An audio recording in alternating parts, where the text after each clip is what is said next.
Hey fellow investors and fellow stock guardians, it's Friday, March 12th, 2021. I'm Hoda, co-founder and CEO of StockGuard, reporting to you from a mixed but almost flat stock market. I looked into stock market indices movements, researched today's noteworthy winner and loser stock, and discussed the StockGuard's AR and VR stock collection inspired by news from Facebook. After a few green days, the market indices wrapped the week with mixed results.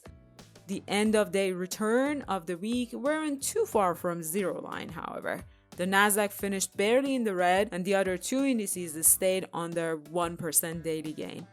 This week, the inflation report came out. The 0.04% inflation rate in February was in line with expectations. Moreover, the new weekly jobless claims were lower than expected, which helped the market say goodbye to the downward trend and stay flat for the most part. Remember when Boeing stock crashed to $50 or so per share after the 737 crash incidents? Well, when you are operating a duopoly with only one real competitor and most airlines in the world are dependent on your product, one way or another, all it takes is time and a few quarters of stable new orders for your stock to recover. While Boeing's stock is still far from its all-time high record, the company is well on its way to recover. Shares of Boeing were up more than 6% today on a new order news from a private equity firm. Now that 737 jets are back in the sky with regulators' blessing, full recovery seems on the horizon.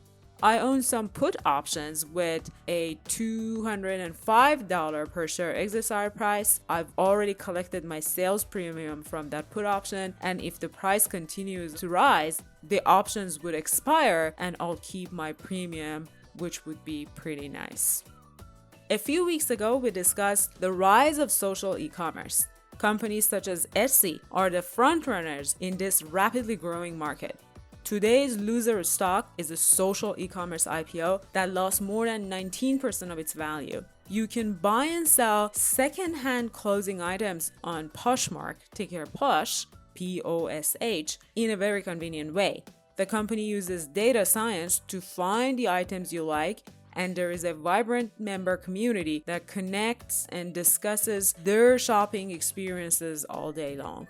Posh announced its latest quarter earnings report today. The company announced an expansion to wellness and toys categories and added a few social features to its platform. The company forecasted lower than expected sales, however, for the upcoming quarter. That was enough to disappoint investors. As usual, growth stocks are quite news-driven, and it's not unusual to see such a drastic drop in the stock price. This one goes to my watch list directly from here.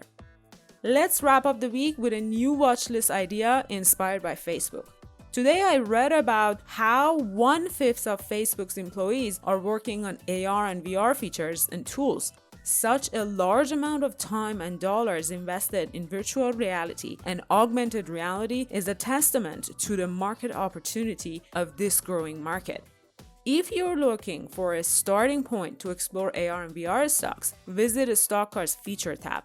We have the AR and VR list of stocks among the first few featured ideas. Our team took a look at the companies that take advantage of virtual reality and augmented reality in developing new products. From there, we expanded the research to companies that provide and enable the development of AR/VR products and applications. Think of semiconductors, display hardware, headsets, lenses, graphic boards, etc.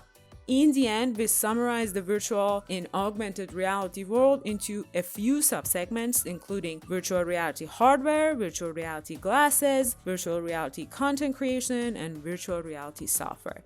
Type in virtual reality in the search bar to get a full list of AR and VR to start your research in this growing market.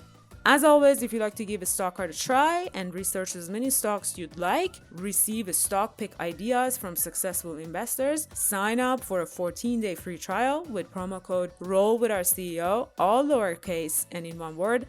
That's it for today. If you like these quick market recap reports directly from my daily stock market research, please like and subscribe and share with your fellow investors. I'll see you next week. Have a good weekend.